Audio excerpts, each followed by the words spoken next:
Welcome, everyone, to Elevate Your Vision 2023. We really appreciate you being here with us at Elevation Mindset.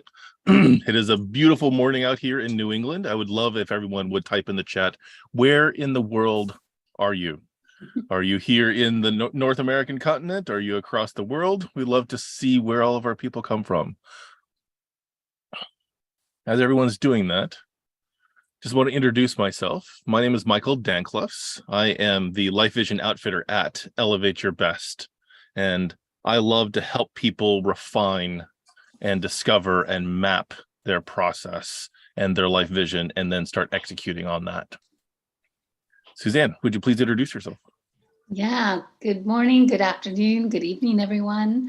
My name is Suzanne Buchanan, and I am a career communications specialist, a master facilitator, and I love bringing people together for conversations that matter, for conversations that move our lives.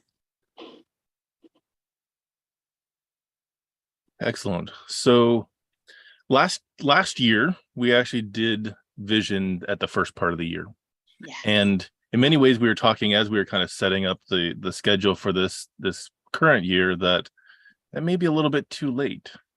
That may be a little bit after the horse has left the barn. So we really wanted to kind of kick things off here at the end of November, so that I know several of you are life bookers. You're actually in here from the life book community. And the Start Strong Challenge is coming up. So we really wanted to help you kick that off with some fire, with some motivation, and really kind of dig into, are you getting what you want in your life? Are you working that vision? And is that vision big enough for where you want to go? Yeah. You know, so many people start talking about vision in January, and we did that last year too. And this year I was like, no, that's not happening, because January, you're already in the next year. That is too late to plan. That is too late to vision set, because you are in scene. And I know that all of you that show up are committed to living life intentionally. And so we want you to start off the year having that vision already set. So thank you so much for joining us on the weekend. For those of us in the US, this is our Thanksgiving weekend. And I just wanted to share my gratitude for you, for showing up, for deciding that this time matters, and for being intentional about the way you want to live. So I am so grateful to have you here. So we really want to kind of ask you questions. Yes, it is about what are we grateful for in the now, which is so very important. It's one of the key practices that I teach all of my clients, as well as I practice myself.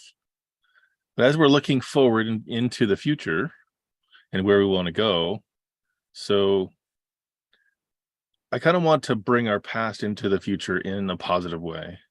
And, in the past, what did you do when obstacles came up, or crises, or things that derailed you? And what did you learn from that you can then apply into your future? Not necessarily that baggage, that emotional stuckness that sometimes we get when we have an experience in our life, but like, what is that true lesson of the things to repeat, the things to avoid, the things to actually build towards? So if everyone here can actually type in that one thing that you would say, maybe in the last couple of years, because this last couple of years has been really tough for so many people, with COVID and quarantine and now inflation and disruption of so many of the different systems that people have gotten used to. What are the lessons that you actually are bringing forth and actually using to actually map and plan the next stage of your future? Is there something that really stands out? I know for me, it has been very much about, yes, develop faster, recovery from setbacks. Right. Yeah, 2 weeks instead of 2 months. I totally agree with that. The recovery has been a huge piece for this last year. And it's almost like society needed a recovery period because we've been go, go, go for so long. Really appreciate that. Yeah, and guys, next month, our December topic of the month is recovery. So that's right on cue because we're going to be talking about that. What does that downtime look like? How do we, bounce back? And if you feel like you have bounce left. So that's such an important topic, how we self-care. I'll say focus is key. Absolutely. But focus is really important, yes. But what about when those distractions come up? I kind of almost want to combine what was said as far as like recovery and focus, because I think there's also a recovery to refocus because there are distractions for us. And sometimes those distractions are within our control and some of them are not. And that's one of the things we're going to be talking about a little bit later in our session today is, yes, we can have big dreams for the future. And there are a lot of aspects of that we do have control over. And there are some things that we only have control of our response to them. So, yeah, I would argue, though, that our response to them crafts our future. Even when there are those that say that life happens to us, and there are those who say life happens for us. And it is up to us to find the lessons, to find the growth, to find the opportunity, even in the last 2 years. Even if that growth opportunity is just a wake-up call that maybe you weren't living as intentionally as you needed to be. That's a life lesson the returns on that will give back to you for years. Michael, what about you? What are the lessons that you've applied when obstacles are happening? So some of it was reminding myself of the simple processes rather than trying to overcomplicate things, because it's easy to make things overly complicated. So that I think has been one of the lessons that has come up for me, especially as things that have unfolded. But it's also this sense of, like, as an example, I did lose a friend this past couple of years to COVID. Someone who is 6 months older than I am. And it's like, it was kind of a wake-up call of, am I living the life that I want to now? Or is there going to be regrets on my deathbed? Are there going to be things that I wish that I did? I doubt it's going to be that I worked longer hours programming into the middle of the night. It's going to instead be those aspects of the times that I'm going to enjoy with the people that I care about. When I can see someone get through something that they haven't been able to get through before and impact their lives. So I think that it is that stop playing small for me is one of the big lessons I think that I've come from this. Yeah. Our tomorrows are not promised, and to make the most of this life. What about you, Suzanne? I think for me, it's just been that opportunity to look at our self-sufficiency and, as you said, the systems around us that we once thought were stable, that we once thought were protecting us. They gave way in many ways, shapes, and forms, and I think some of them still are. And it shook public trust. It shook public stability, our faith and confidence in systems. And it made me reevaluate my dependency on those systems and really just level up my ownership of where I am in life. Because ultimately the world may fall apart. That doesn't mean I have to fall apart with it. And, be it my feisty redheadness or whatever, but I have a lot of hell no, I won't go. So who do I need to become to kind of proof myself, recession proof myself, to pandemic proof myself? Thankfully, I had a leg up on that one because of my immune system issues. So I was already pretty much a guru on immune system issues. But yeah, absolutely. It makes you reevaluate all of that. The tools, though, that do that, you have to build in the time. And as you said, to slow things down so that you're not panicked and overwhelmed, because I saw a lot of panic and a lot of overwhelm. Mhm. And at least for me, I know that there is a fair amount of shutdown as well. Is that I cocooned, if you will. I actually kind of came back here instead of actually living out there, and it in some ways it's kind of like one of the questions we had here is it diminished what my sense of whether I could accomplish the vision for my life was. I actually kind of, let's actually downsize this because, how can I possibly accomplish that? And in many ways, it was reacting to what was going on rather than responding or creating in my life. I had a big, boost, a big jump because I'm working a job and started a business. And that was right about the time that COVID really started, getting into full swing. It's like, okay, whoop, let's actually back off a little bit and wait. But at the same time, it's then, okay, well, then let's re-gear. Let's actually change the trajectory a little bit and figure out where can I make the biggest impact? Where can I help the most people? That's right. When the world pivots, we pivot, right? Mm-hmm. And how do we adapt and change? And so why we bring this up is not so Michael and I can, wax profane on the trauma of COVID. We get that everyone has had their experience, and every one of us has some kind of social trauma related to that. But now as we look to 2023, let's look at how we've lived this year, coming out of that shell shock period, and look at who we need to be to get to where we need to go in 2023. Right? This is about that forecasting, future casting, vision casting. This is about scripting. And so, the question I had for all of us today is, as you look at yourself and how you're showing up right now, right here, at the end of 2022, is this who you want to be? Are you done? Or do you have a lot more to do? I love that about the Lifebook community and those that we attract to this, is that we attract people who are just getting started.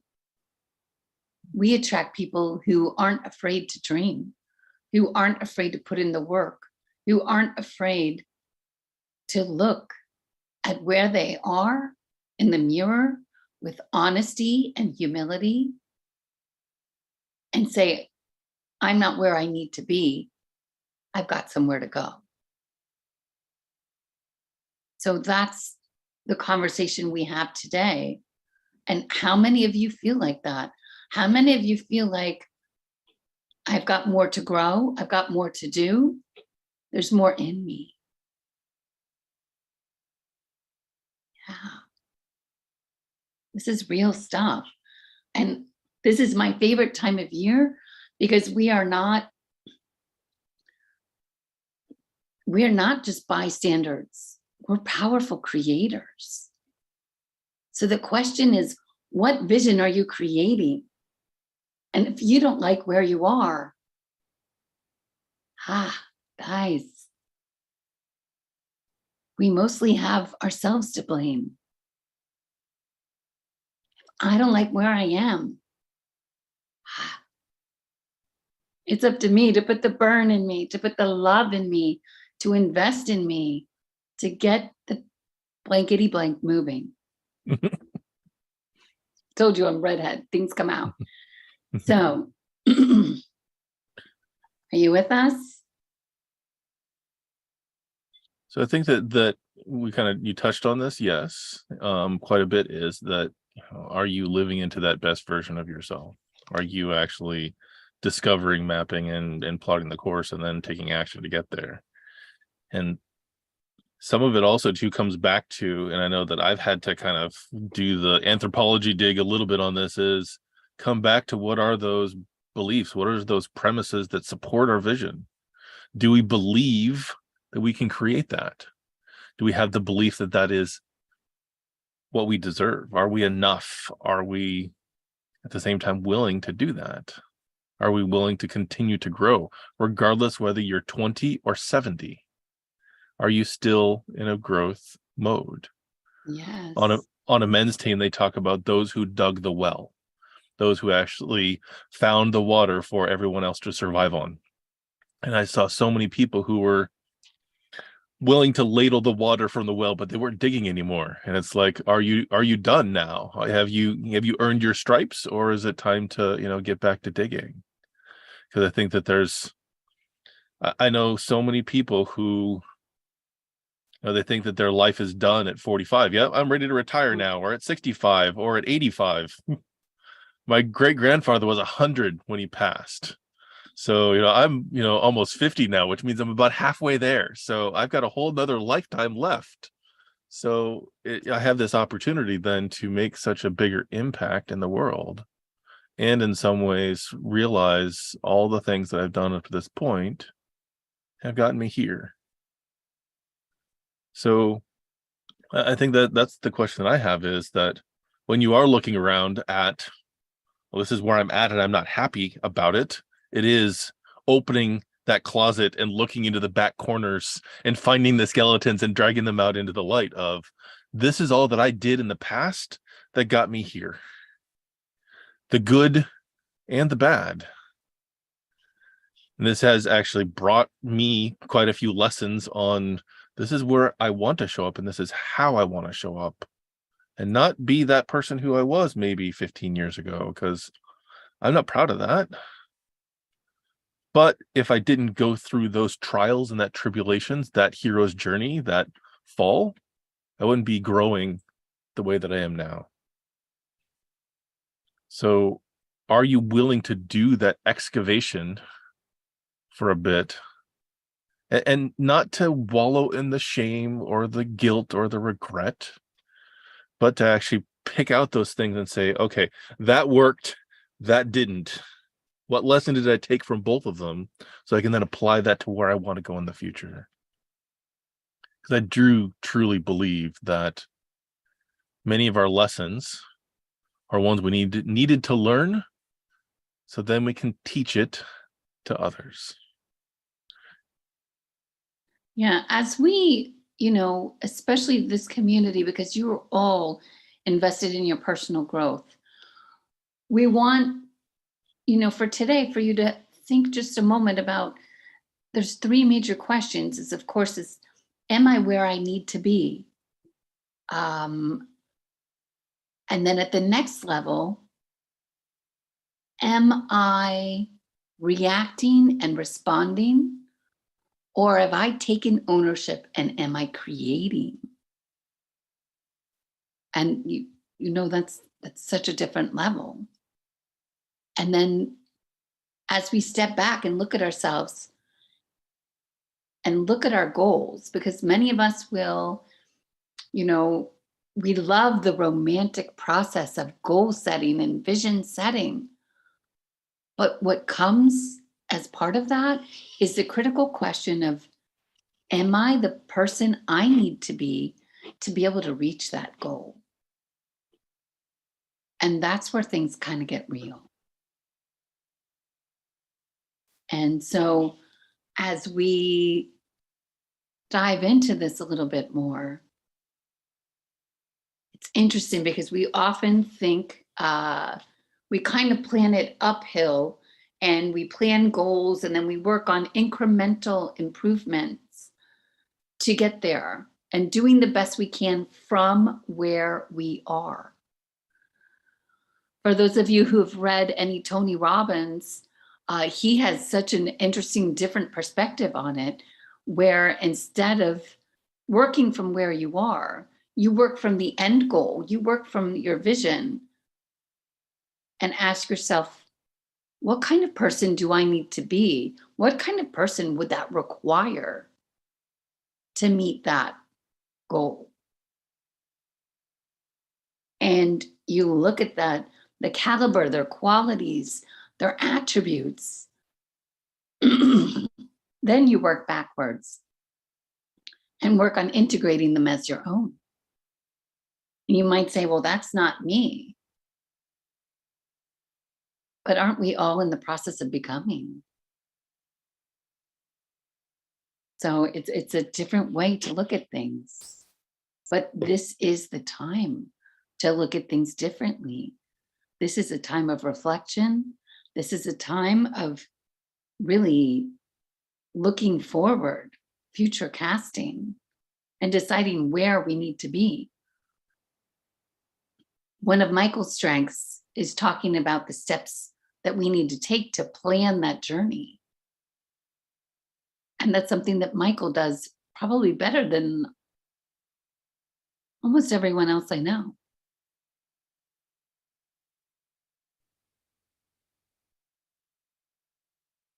So I guess that's thank you for that lead in, because I was kind of going to go to that person that you want to be, that space that you want to go, that big vision. I think that so many people, including myself, set that, when we do this kind of vision casting, we do this visioneering, is we put that out there and then we expect to be there right now. And unfortunately, if you've been on the planet for 40 years or 50 years, you've actually spent 50 years creating where you're at now. So it is going to take some time to get there. So the most common phrase that I hear is people tend to over expect what they can do in a year, but under what they can do in 5 or 10 years. And it's I've heard different numbers for that, but really when we're talking about where we want to go, is it's talked about in the lifebook process quite a bit, is change your time horizon. Change how far in the future you think you can actually accomplish that, and be making choices based on that. So if I'm going to be the best shape of my life, I can't snap my fingers and be the best shape of my life, at least where I'm at right now. I know that it is going to take changes in my lifestyle, changes in what I'm eating, changing the activity that I do. And those changes will happen over time. Those are some of those incremental things. But the biggest hurdle isn't those incremental things. It's instead deciding that in 3 years, I'm going to be in the best shape of my life. And then every single choice that I make between now and then is in direction of that. Like Narciso just said, it's planting a seed for a tree. Is it a tree? You don't just put the seed in, put some water on it, and all of a sudden you got the beanstalk like Jack. It is a matter of nurturing that over time and using that as the guiding force for where you want to go. And when we put that 3 to 5 years out there, it can have a huge impact. I was actually talking to one of my clients recently who did her life book a year and a half or 2 years ago and hadn't touched it. And oddly enough, went back and reviewed it, and it's like, well, I've actually done like 80% of this, even though I haven't touched it in a couple of years. And it's amazing when we program our mind for where we want to go, that we tend to naturally start taking those steps towards it. I love But that. That's really powerful, though. When you think about that, that's powerful. and as Suzanne kind of alluded to, is I believe that we're all on this journey. I haven't met a single person who's already on the top of the mountain that has it all figured out yet. We're all in the process for this.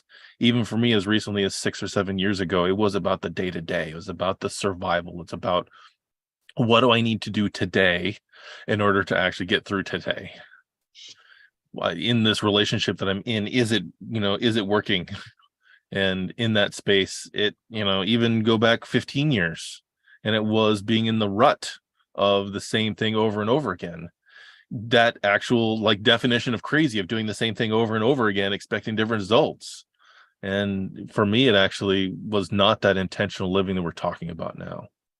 So it is about learning this in a way that works best for you, with the intent that I can change my trajectory, by setting a place where I want to go and intentionally, going there.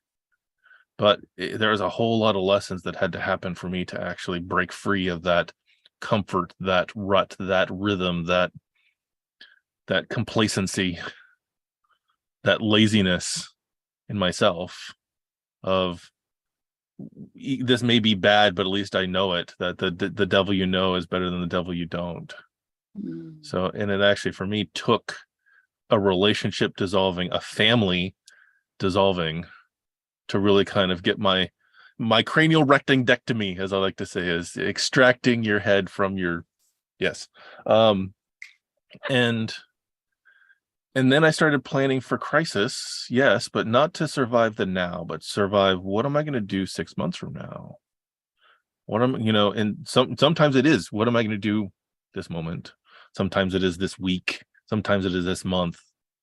When we actually can see ourselves after the crisis, it makes getting through the crisis a whole lot easier in many ways, because we can see the light on the other side. Yeah, we talked about this a lot, Michael. When we were talking about this session, this was an important part that we thought, there are times when we are in crisis, and the best we can do is to start heading in the right direction, right? If there's a 4 sections, we at least want to be in the not crisis section. We want to be in the positive trajectory. But I want you to think about this. Is moving in the right direction enough? Is it enough when, we want you to, yes, not be heading in the wrong direction, but is it enough to just head in the right direction? We called this session Vision for a reason, because this is about being able to see, to project a vision of where we're going. And if our vision is not clear, and in times of crisis, it's not usually, right? We sometimes the best we can do is survive that moment, to get a moment to breathe. But after that, then what? And I feel like as a society, we are kind of ebbing out of a crisis period with COVID, with many things, and we have a new normal. And so now what? What does our vision look like? Is it the same? Has it changed any? Visions do change, and that's totally fine. But ultimately, we want you to get laser crystal clear on where you're going, on what you want, on how you want to feel through each day. We were endowed with this beautiful GPS inside of us called emotions. And they are such a beautiful guide to let us know if we're heading in the right direction, if we're heading towards our dream, we're heading towards our vision. How do you want to feel each day? Are you designing your life so that you feel that way? Knowing all the while that feelings are also a choice, right? Because we have ownership. We are not reactors. We are creators.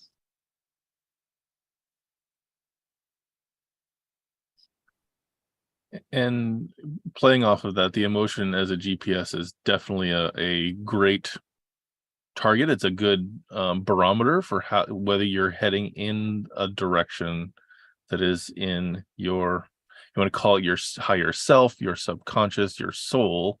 Is it in the direction of what that wants? And fear is not one of those that I actually kind of put into that. I'm thinking more like upset, anger, sadness, disappointment, those kind of feelings. To me, fear is a trigger of, oh, that's something I need to look into. I come from that, from a curiosity perspective. Yeah. And which is different than danger. Fear and danger to me are different. I've listened to a couple of people talk about that, is that fears that false expectations appearing real. So, but as Suzanne was talking about, is your vision this? Is it 180 degrees? And if so, anything can come in that's actually in that 180 degrees. I'm heading in the right direction. But how do True. we then narrow that focus? And each person is going to do this in a little bit different way. I know that from the masculine perspective, it tends to be like super narrow focus. Is that's the thing I'm going to go get and go get it. And sometimes we need to look a little bit broader. Sometimes we need to look even broader than that. But when we're actually looking at a 90-degree angle of what's possible, are we able to, we'll kind of get there, we'll bumble along, but how do we keep coming back into this space of I'm heading towards where I want to be? And as an example, I know for me, we talked about the idea of travel. I think that's probably the most often used example is that if I want to go traveling, it's the Alice in Wonderland comment of, which way should I go? And the question is, well, where do you want to get to? If you don't know where you want to get to, it doesn't matter which way you go. But if we want to get really specific on this, if we're traveling somewhere, is not just I want to go travel, I want to travel the world as a vision. Okay, that's actually 186,000 miles around that you can actually go in your lifetime. But what do you want to learn? What do you want to experience? What cultures are you curious about? What are you going to be giving while you're there? What is the possibility of what you can, take back to the people that you have back home, wherever that is? But it is pick a culture.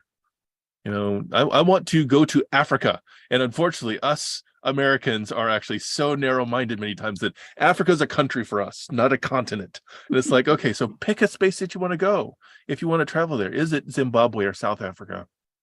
Where is it that you want to experience? And why? Is it to virtue signal? Oh, I went to the safari and I actually got a chance to explore there. Or is it because you're curious, or because you want to learn, or you want to experience? And also pick a duration. Do you want to spend a day there, a week there, a month there, a year there?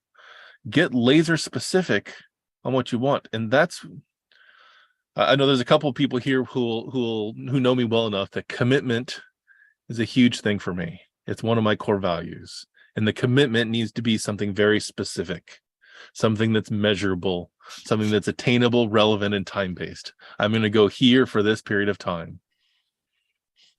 And how do we actually get there? It's by making that commitment of this is where I want to go versus I want to travel sometime. Are you ever going to actually do that? Probably not. I'm thinking about trying to plan to go somewhere. No. Yeah. I'm going to spend 3 weeks in Rome and actually learn where all the best places are for the locals to actually get food and experience the local culture. Very specific.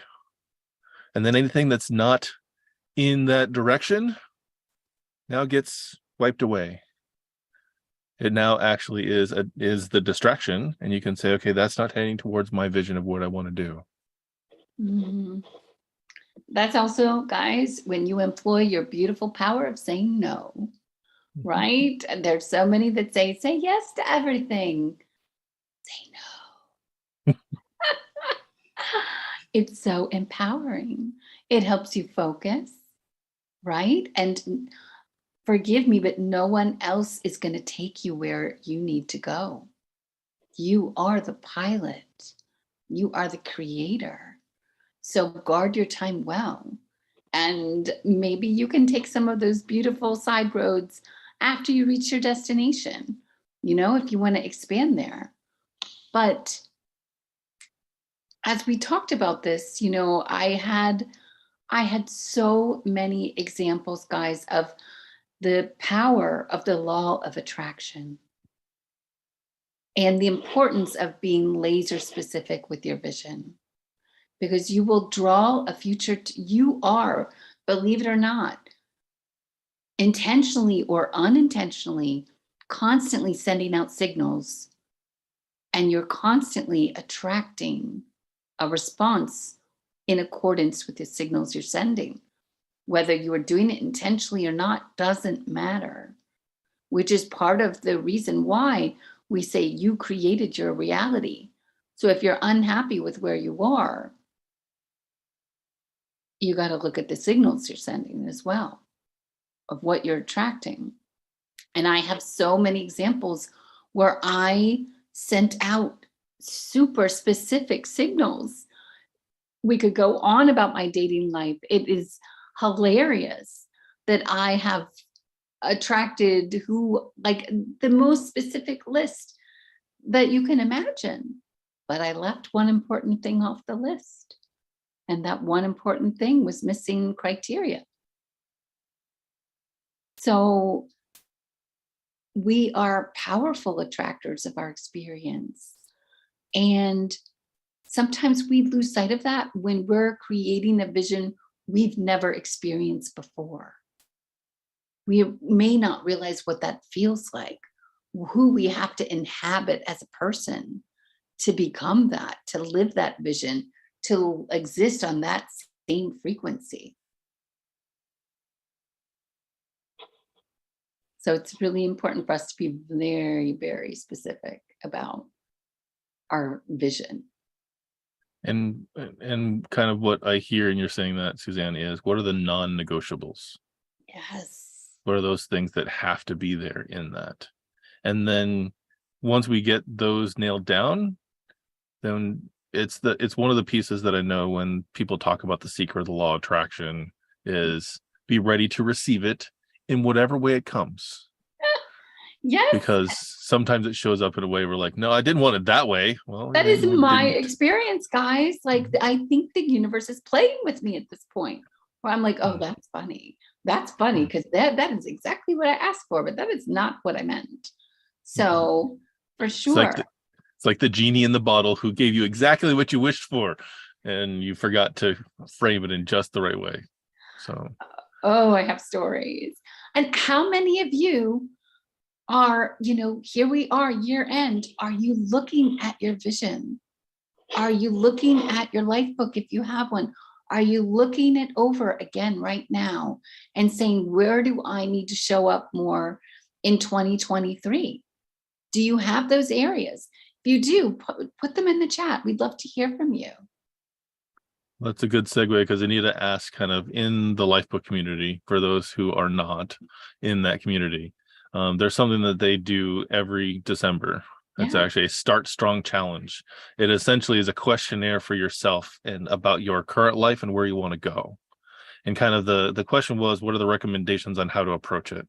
So the number one thing that I would say is if you guess about how long you think it's going to take, double it. Because it is a process to get in and start working there, and give yourself that space and time to complete it. If you can do that without distraction, even better. If you think it's going to take you a couple of hours, plan 4, maybe even 5. And also be okay taking it in chunks in a couple pages at a time if you need to.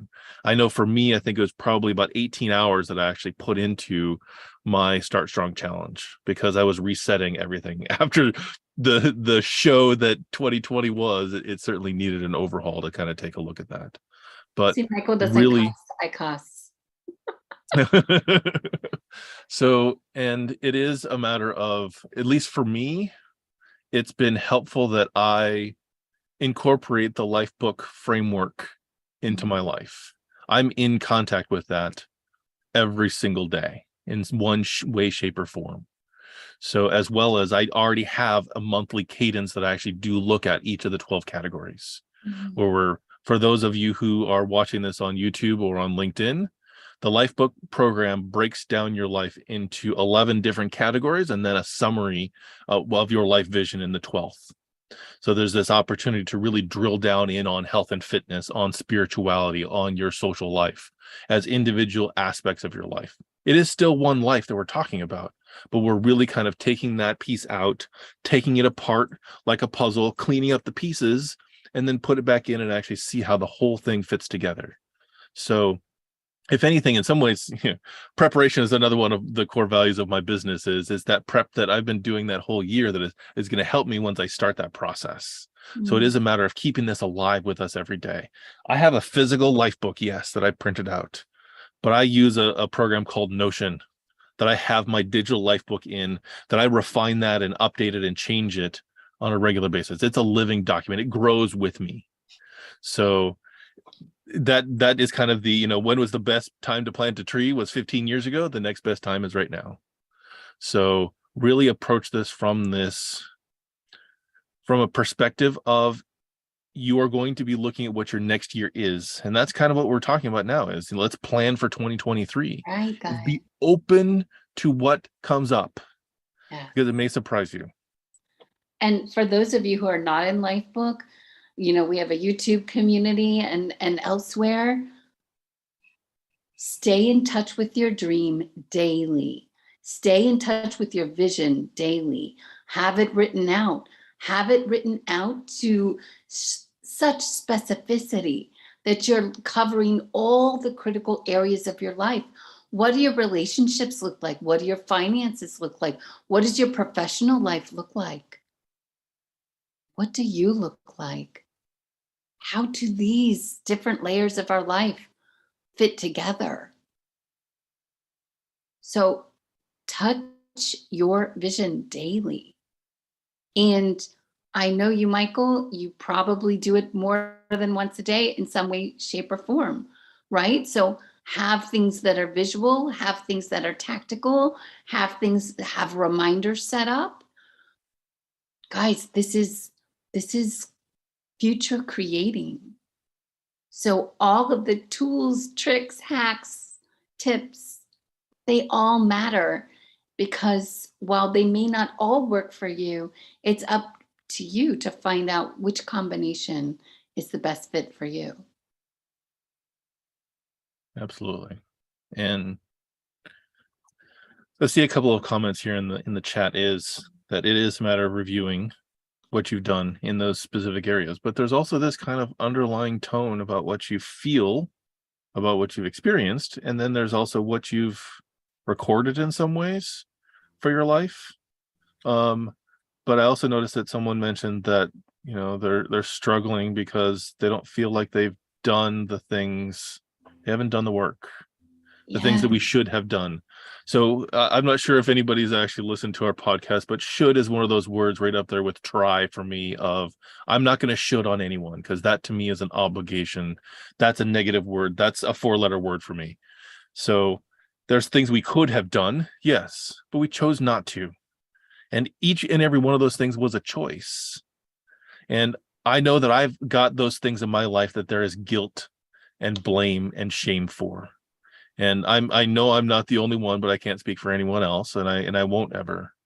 But my recommendation is, if you get an opportunity to, in order to kind of trigger and soften, or to soften this trigger of that guilt and blame, it's one of the biggest tools in something like the 6-phase meditation that Vishen Lakhiani talks about, is forgiveness. It's the third of those 3 phases. It's compassion and gratitude, and then forgiveness. And now for me, whenever I've done that, the forgiveness piece, yes, is for people out there, but most of the time that work is here. Yeah. Forgiving myself because I made a choice that may not have been in the right direction. And sometimes that is the most difficult person, at least for me, to forgive. Absolutely. Annabella, I saw your comment. We all have those areas where we know we are not living up to our potential. And I am so grateful to be in this community with people who are honest and humble and show up anyway. And it's not always easy to take a look at the ways we're not showing up. Guys, we are not here because we've overcome and we're perfect. We're here because we're in it. We're in it. I'm in it. I haven't done something in 6 months that I need to do daily. I'm in it. I'm not showing up for myself in a two critical areas. 3. I might be doing well in a few, but wow, those other ones. This is also the season of accountability, isn't it? And I love that that's possible, because I think that honesty is what's going to help us win in the end. I don't see that on everyone, guys, but I see that in you. I see that in the people who show up on a Saturday and give their time because they are committed to becoming the best they can be. Michael, what do you do when you realize you've fallen and you have not lived up to a critical area? Well, this is certainly key for me, and is something that I have experienced for sure, to the point that, like I said, I'm working in a job and I've actually grown my business. And one of my close friends asked me, because I had been working with someone to build a podcast and to do some marketing, and I fired them because it wasn't working. And this close friend of mine asked me, "Hey, did you fire yourself at the same time?" Because I just kind of let the business go for a while.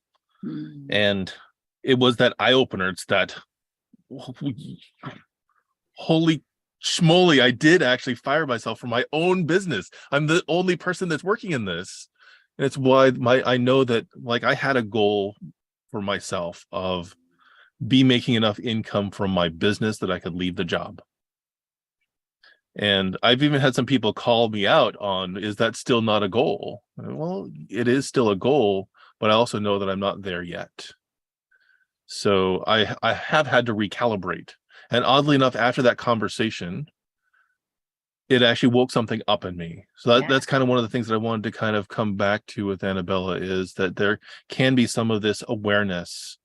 And there's actually a book out there called The Power of Regret, that it is, I've heard some people say that regret has no transformational value whatsoever. But this particular author, I think his name is Daniel Pink, talks about it's only useless if you don't learn something from it. That's right. So everything that you did this past year got you to where you are.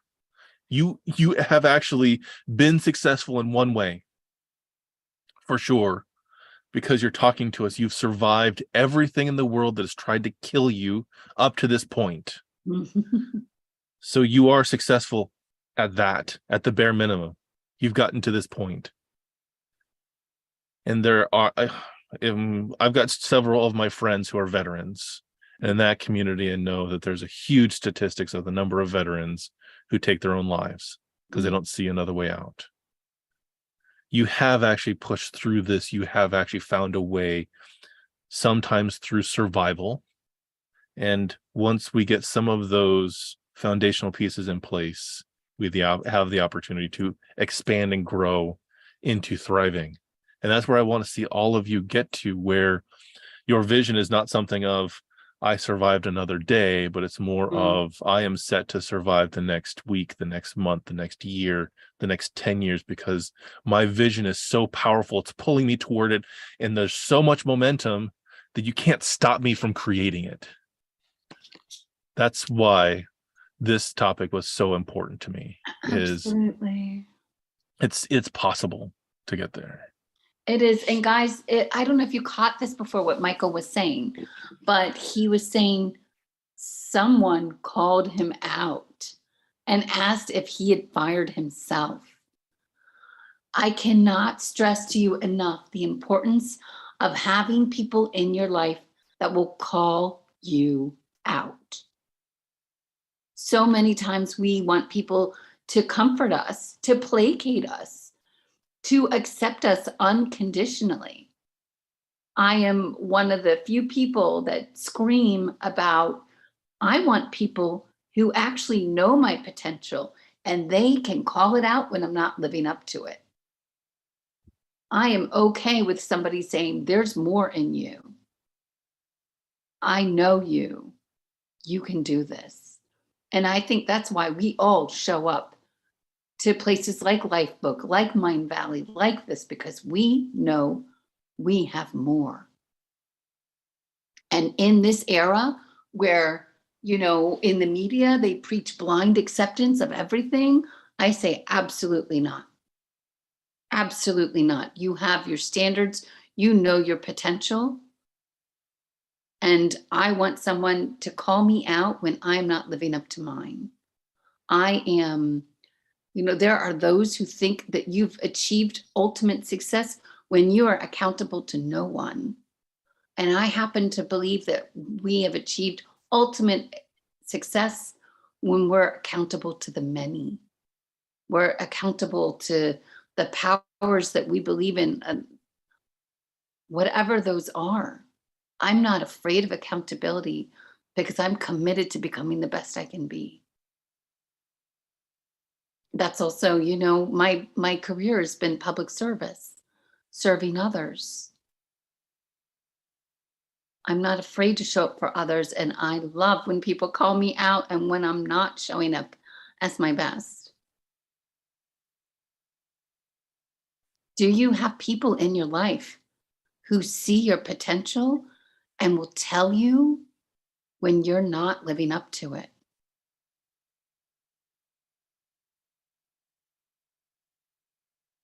How many of you do? If you can, use one of the reactions down here, either yes or a thumbs up, and show us, do you have those people in your life that challenge you from a place of compassion and love to be the best version of you?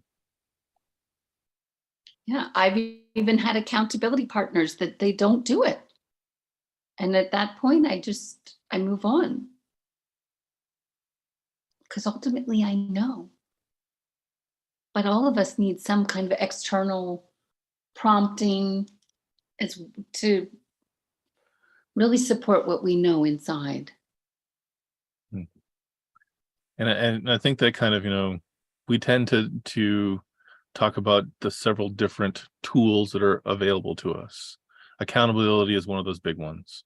So, and I've seen that happen as well, Sharon, where the groups devolve Yes. into social time and people not showing up. I've certainly seen that. Absolutely. And like I was in one group that actually has diminished from 14 people down to 4. And those 4, there is this commitment to what are we here for? And we've had that conversation. We've had that tough conversation of why are we still here? Why are we still doing this? I've got another group that's been going on for 3 years and it's been 5 people. In fact, I believe that at least one of the members of that group is here now. And it's awesome to be supported by people who are in your life, who are doing great things and being willing to give you feedback on the potential they see in you. Because it is, at least for me, it reaffirms of this is what's possible. I personally like to see that it's possible with other people in some ways. And yes, I can imagine what's beyond that, but at the same time, it's like, I'm going to come back to a physical thing. If you're out with a run with a bunch of other people, is you tend to set the same pace. If you've got one person who's actually going a little bit faster, the group will actually keep pace with that person. And it's a matter of us, doing that from a perspective of being with people who are pressing you because they care about you, not because they're trying to diminish you. Hmm. Guys, So your pace is important, and it's not going to be everyone else's pace. Absolutely. Go ahead, Narciso, you have something? I really want, this is the time, more than reviewing. Narciso, did you have something? Oh, go ahead. Yes. Yeah, and you know what? Those people, the first one is your family members and friends. Like when I decided to when I decided to help others, why do you do that? Why you go all those things? You are retired, you have pension, and why do you still go attending those classes? Go to Life Book, go to Mind Valley. And I said, well, I didn't learn this when I was working in construction and when I was driving the school bus, because when I retired, I spent my 401k going worldwide because my wife was dying, and then that's what he said. I'm dying, and I haven't seen Paris, the Eiffel Tower in Paris. I haven't been in Vatican, and so I said in his deathbed, Mm. if you get well, then we can go there. We will reserve your ticket to Mm. go to Paris or wherever you want, and to Vatican to see the uh, the Pope. Mm. Mhm. And so when we come back after 1 year,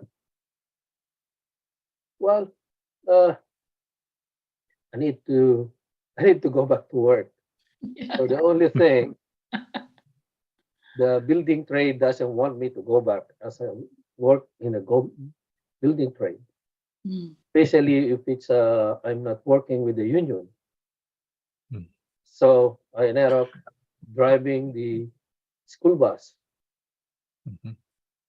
in Mm. our neighborhood because they said there is a massive shortage. Yeah. So okay, I might help get more some money to help other people too.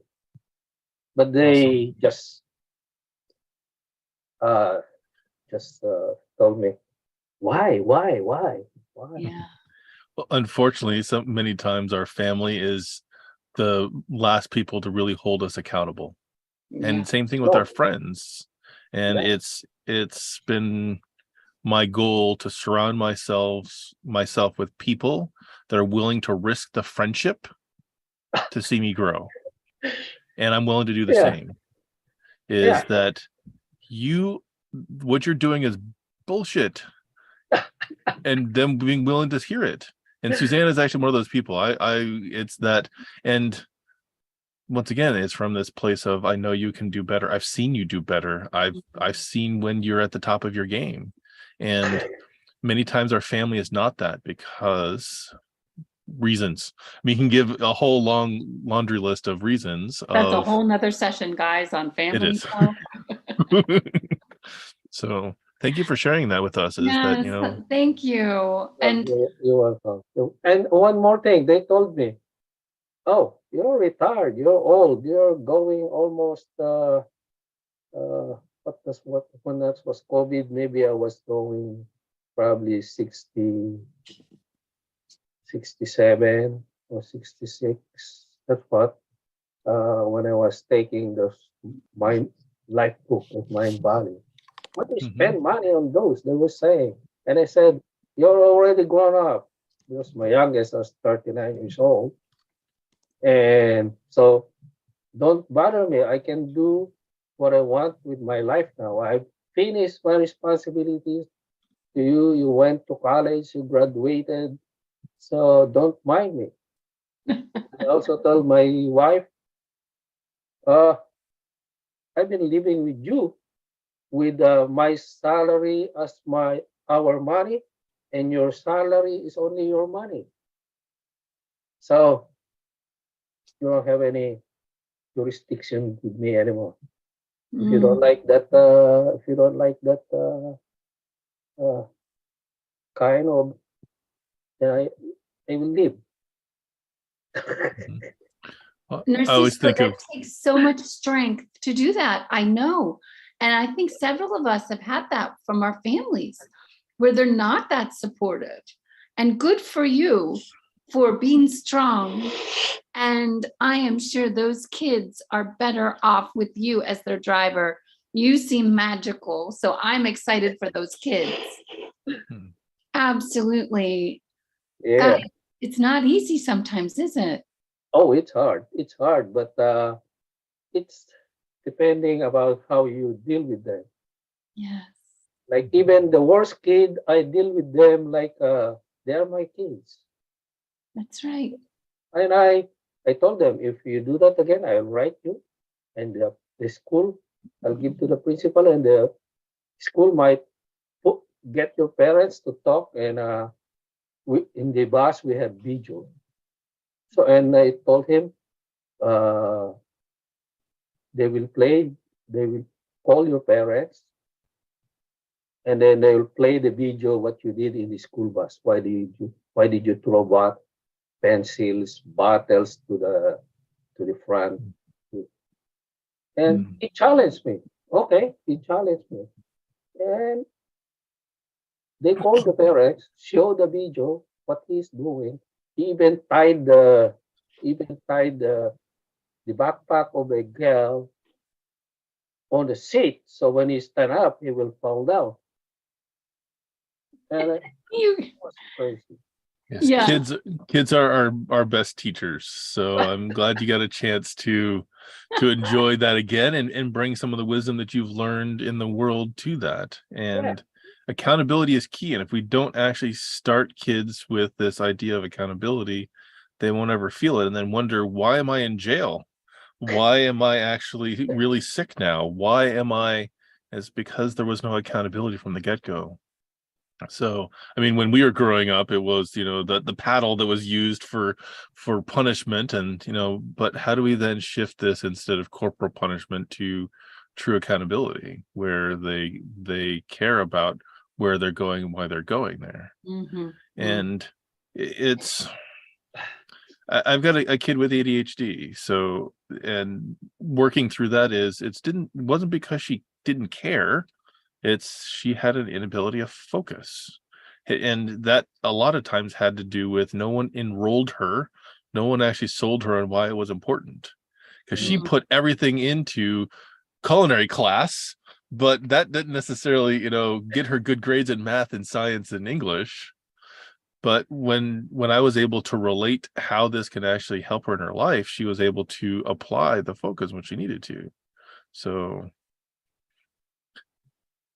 thank you, Anita, for joining us. We really appreciate you being here. oh, there's one more thing about you. You mentioned about experience. Mhm. That kid that he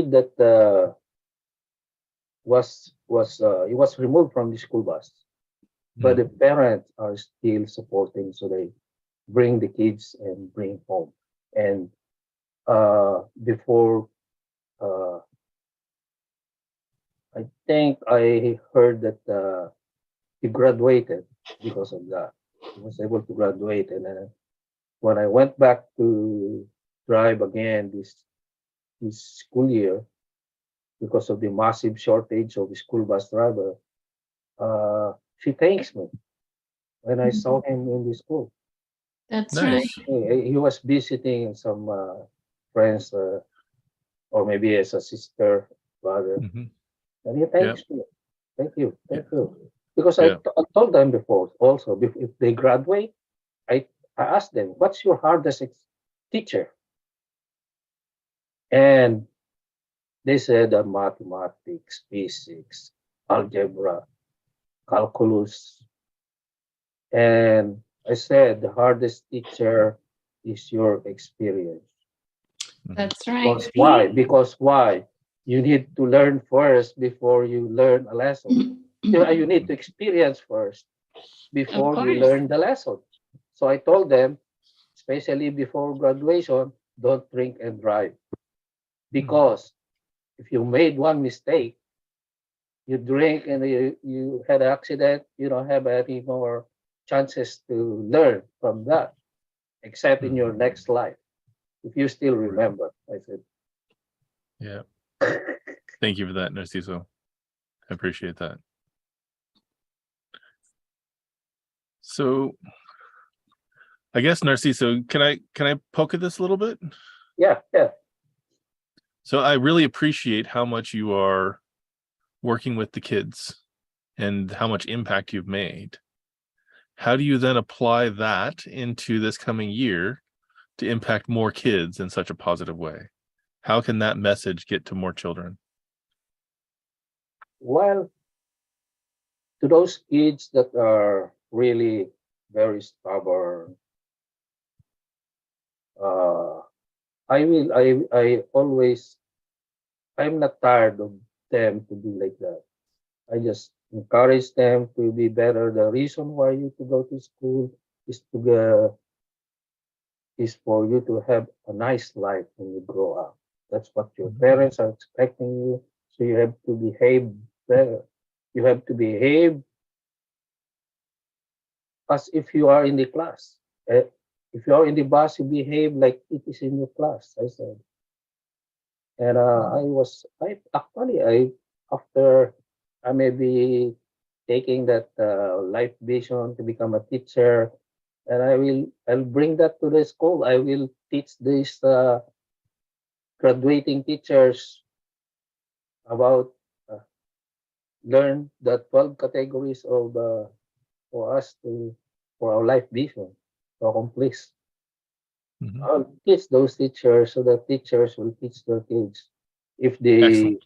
if the school will allow them, or maybe Awesome. I can make a I need to learn how to do what you're doing at about or learn how to do the broadcasting, and I can whoever is interested to learn Mhm. life book online, I'll give them because I think if you graduate, then you what course is that again? I forgot the like after the core life book course, there's a like a mastery or Yep. Yep. So Lifebook Online is what you can do through Mind Valley. There's yeah also Lifebook Premium that you can do with a Lifebook Leader, which I'm a certified Lifebook Leader. yes Um, like certified life book guide. right. And then there's Mastery as well, which is kind Yeah of once you've actually got that vision nailed down, the actions you're going to take in order to create it. So, but all of that mastery piece requires us to have the vision dialed in. yeah And for yeah those of us who've actually been through the process a couple of times, this is when we start working on the life vision for the next year, the next 3 to 5 years. It's more so let's refine those foundational goals. Where do we yeah want to be in 5 years? And bring down to what do we feel we can accomplish and break it down to do in a year. And then take it all the way down to what am I doing today? And that yeah kind of brings us back full circle of like I was living and telling everybody about Lifebook whenever I actually finished it the first time. So it was a no-brainer for me to become a certified Lifebook leader. It was like already in my DNA. I was already in some ways doing it, and now I've got the ability to bring it. Um, and I think that it would have a huge impact on kids, on yeah anyone in their life. It's a possibility to look at their life from a wider lens so that they can get crystal clear and focused on where they really want to go in their life, not what their parents want, not what their society wants, not what their class wants, but really in them. Where do they want to go? Why do they want to go there? Do they believe that they can do it, and what strategies can they take in order to accomplish it? That right there is the life book framework. Simplified, yes, but I think it can have a huge impact on all of those who interact with it. And And that part for though, uh, Mhm.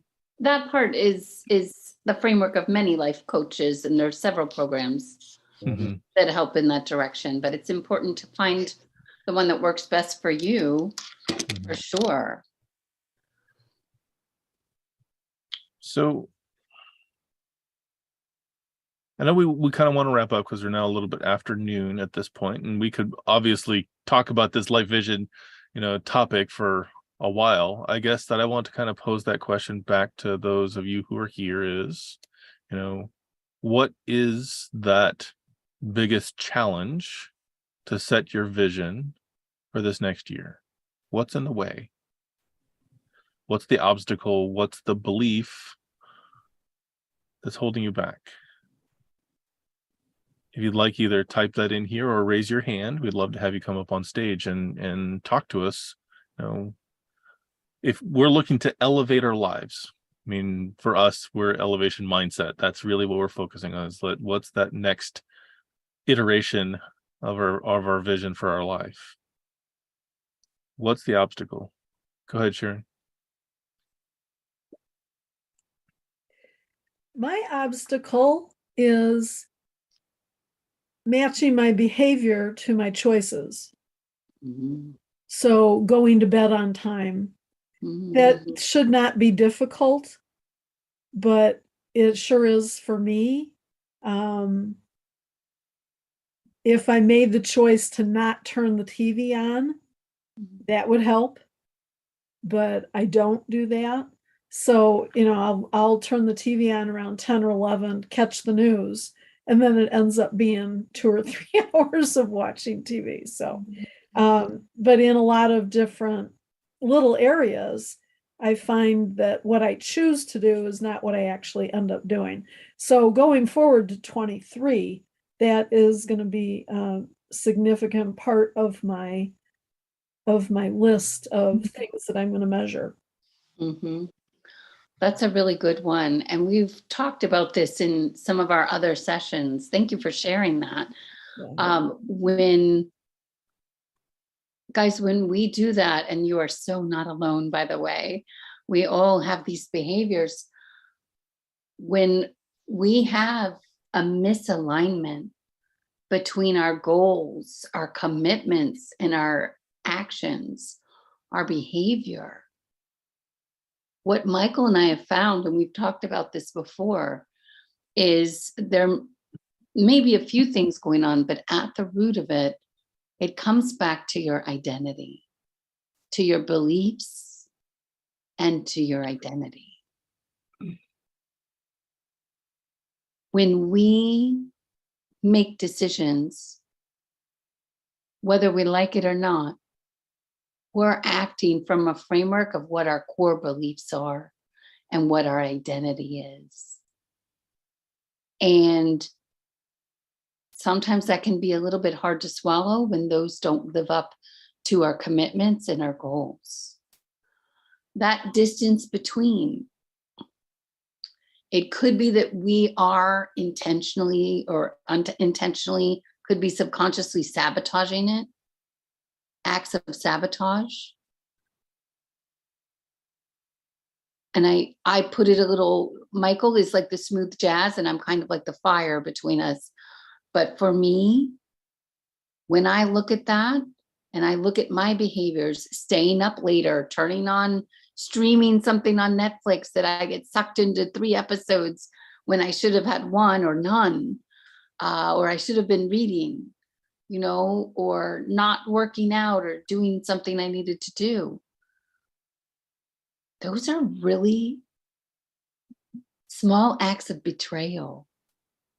They're actually acts of sabotage.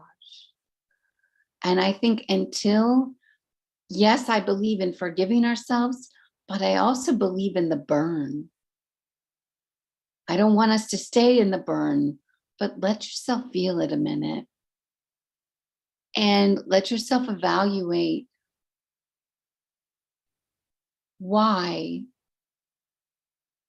you may not really believe that you're worth that goal, that you can reach that goal, that you can become that person. I know the word of betrayal just makes our heart clench. But I think that actually is the more accurate term when it comes to the cost of the future that we're sacrificing with some of these little acts.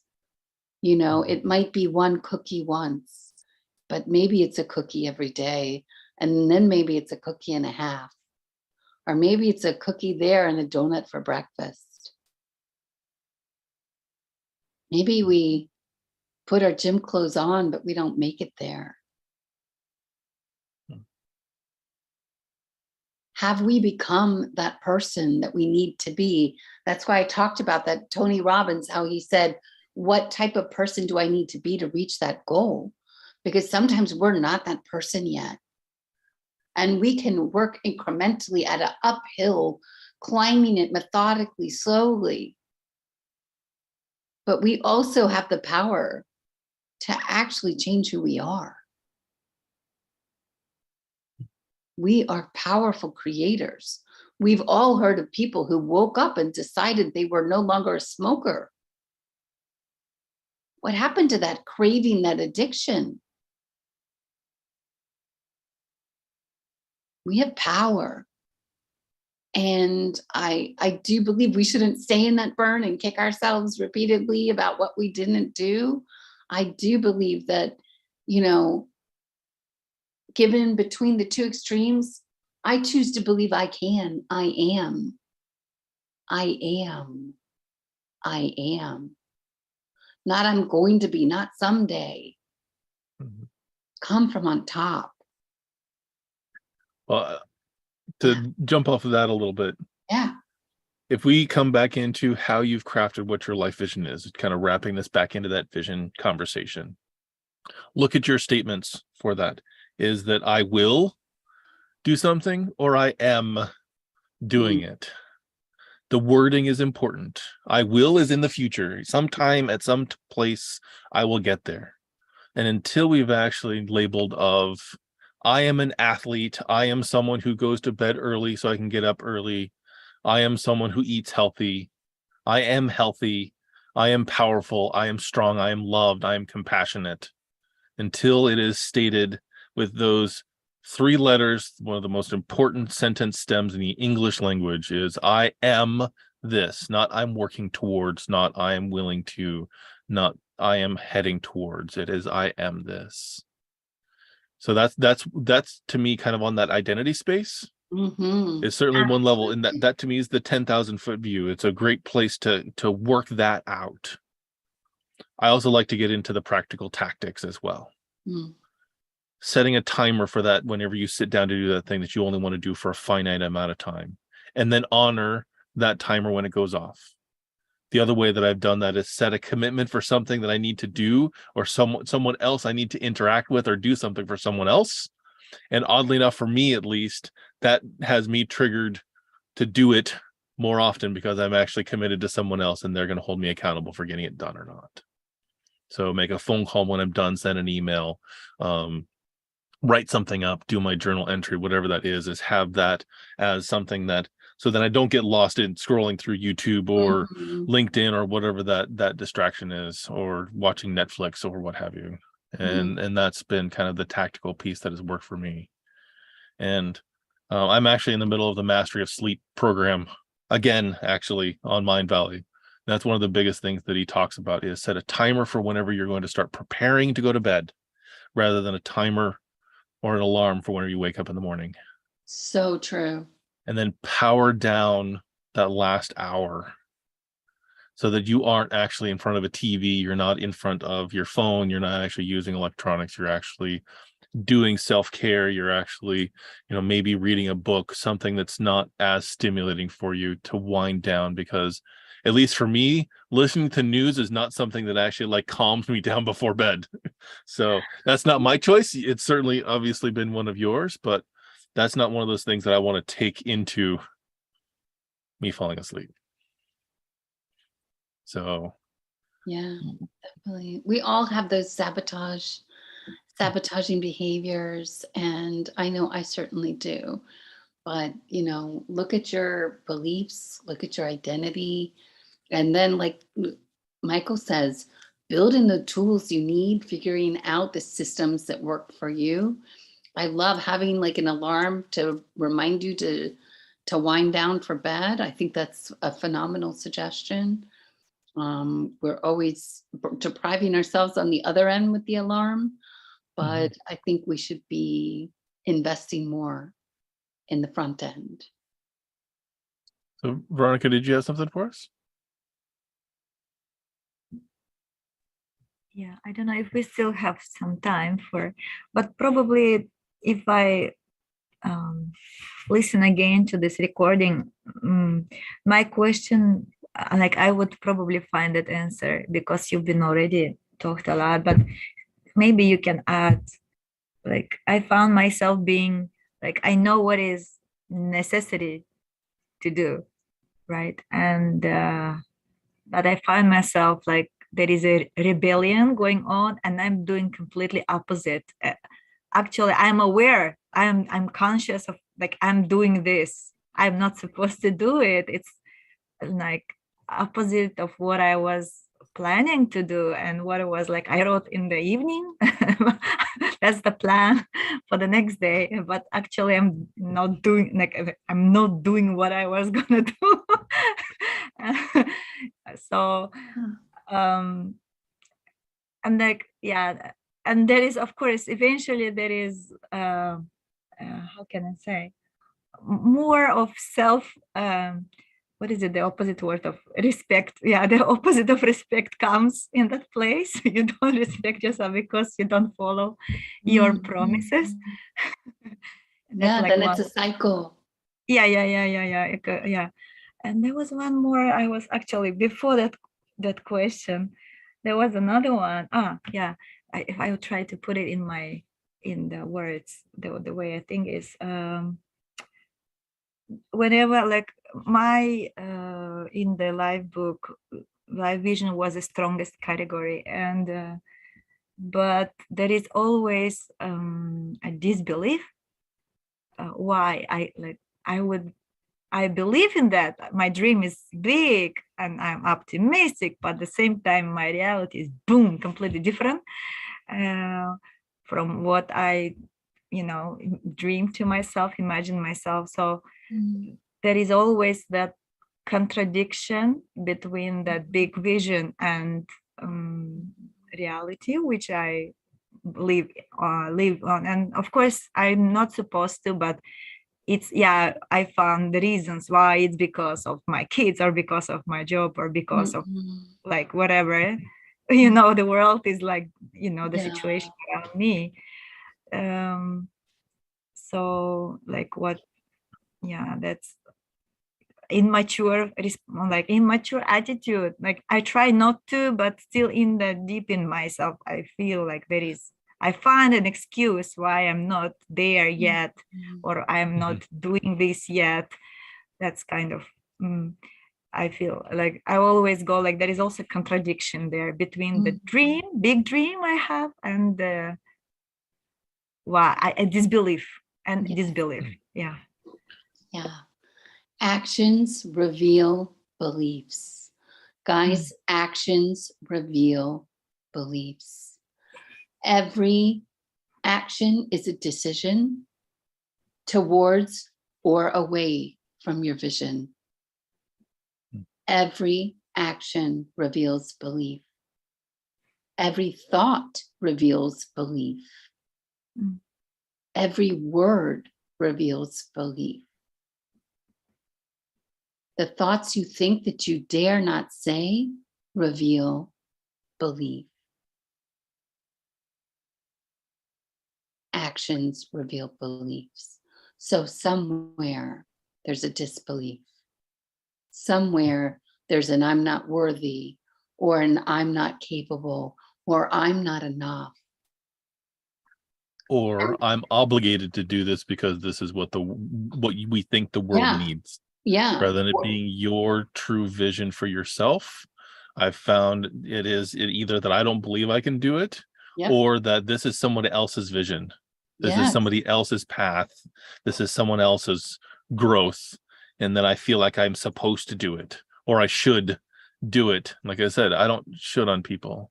And maybe it's a matter of getting really connected with that as your life vision. What that piece is it truly something that comes from your soul, from your beliefs, from your identity, that this is who you are becoming? Because as you're taking action, the only way to actually grow is through action. The only way to start heading towards that is by taking that first step and then iterate to take the next step. But if you're completely avoiding it, I'd be going back and looking at not the vision. Go the step before that. Go look at your premises. Go look at your beliefs.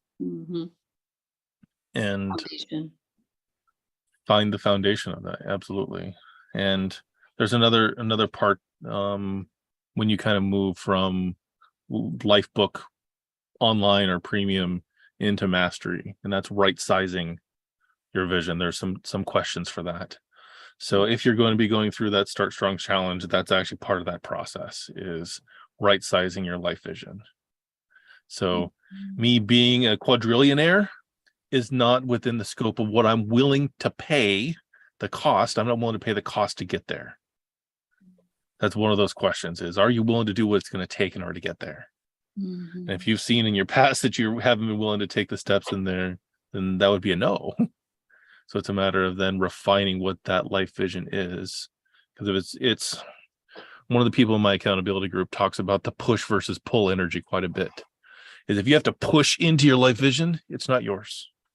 you're actually pushing against resistance. If Mhm. you are drawn to, like I was talking about before, pulled towards it, where you are inspired that you wake up every morning and get on it because you can't see yourself doing anything else. That's that pull, that's that inspiration piece. So Absolutely. And resistance can mean different things, right? Some can be the source of a disbelief, not feeling like you're enough or capable. But that resistance could also be that this isn't your vision. Michael's saying is what he's saying is absolutely correct. Sometimes we adopt what other people think we should do, or what society thinks we should do, and society is pretty much never known best. It's not always right, is it? So I've had that too, where I headed into a business, and I am not, by and large, a procrastinator. I've achieved a few things that people might call big. I make some moves that some people might consider bold, but I found myself just resisting at all costs, until the point where I had to accept it's not just being lazy or stubborn. This path wasn't meant for me. There's something deeper. So that discernment, though, is super important, right? Figuring out what that source of resistance is, what that source of self-sabotage is. And all we can say is, we usually know. It may not be comfortable, but we usually know. Absolutely. So what is your next iteration, guys? What is your iteration on 2022 that will make 2023 an amazing year for you? How are you going to pivot? What are you going to tweak?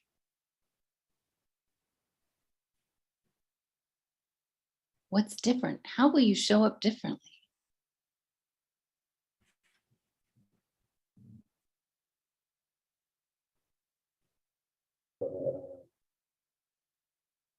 I'm still, oh, sorry, go ahead first. Get ladies first. Thank you. It's probably not a fully prepared answer and not fully conscious answer, just because you ask and something, I would say something. Actually, first, this is the second time I'm joining your session, because just recently I joined. I remember. Yeah. So, and you suggested me to write down every day. So I started. And I want to say thank you for kind of giving me the challenge.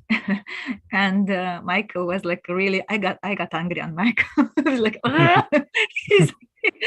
He said, so yeah, but now it's not like I love it, but I'm already quite used to it. And it's not that he gave some guiding points, that, like the way he is been writing, but I'm doing it still my way, like how was my day. It kind of, I'm like a letter to God, in a sense, or like just saying something there and like how I feel. So that's one more point. I want to say thank you for that. And the other one is from next year, I would love to, since I'm now, I still don't know how to like join into community, because I was desperately looking to, where is Michael's community? Where is Susan's community? How can I join it? So I'm just trying to, because it's now 1 o'clock too. I'm in Japan, 2:30 a.m. now. So sorry for my sleepy. Oh, thank you for joining us. Anyway, yeah. So I want to like commit myself to some communities. Like first, I know I need to improve my emotional side and character. I'm already in financial community, so also I want to, be more. Like I'm still gonna figure it out how to, but I will be working on my live book, and like I want to make the commitment. I can't say how yet, Yeah. But for now, that's it. Sorry. Beautiful. Thank you. We love it. Narciso? Well, sometimes there's alignment like that. But if you learn, if you keep learning and learning, you will realign yourself. Like me, I was me before I was me. I'm gonna had a nice. I'll work hard, do overtime, so we'll have a nice retirement to spend for myself, for my family, Yes. and because that was my me before COVID. But when COVID came, my son my son told us with my wife, "You're always on the TV. You need to have a break, something." So my son bought my computer, and then when I went to the computer, I saw Mind Valley, and then later on when I was in Mind Valley, I saw Lifebook, Mhm. and so when they tried to tell something about me, why you do that again? Why you do that? Because you bought me the computer. It's all your fault. That's why I learned it. So Yeah, you're Narciso, it's great that you're learning all of that. Can I challenge you a bit? yeah, because I just I starting to learn, applying what I learned, or That piece. Apply it. It's apply. great that Yeah, we learn. There's the bookshelf of the books that we've read, the yeah, quests that we've done, there's the inner work that we've done. All of that is great. It is awesome to learn it, but until you apply it, yes. it's not a powerful process. If we're actually either teaching it to others, if we're actually practicing those in our business, in our personal life, in our social life, in our love life, are we actually growing? Yeah, And so I'm very thankful that you actually found a community that allows you to learn all of this, because I think that a lot of this would be really useful to teach in school, to teach in college, to actually yeah, teach in professional organizations. I think that all of those would be really helpful for people. But yeah, it really is when we start applying it, when we're actually teaching it to others, when we're actually, like, to me, I do my best to say this is what I practice, rather than, hey, this was in a book somewhere. Because then it's a matter of, the application is where the lesson yeah. comes from.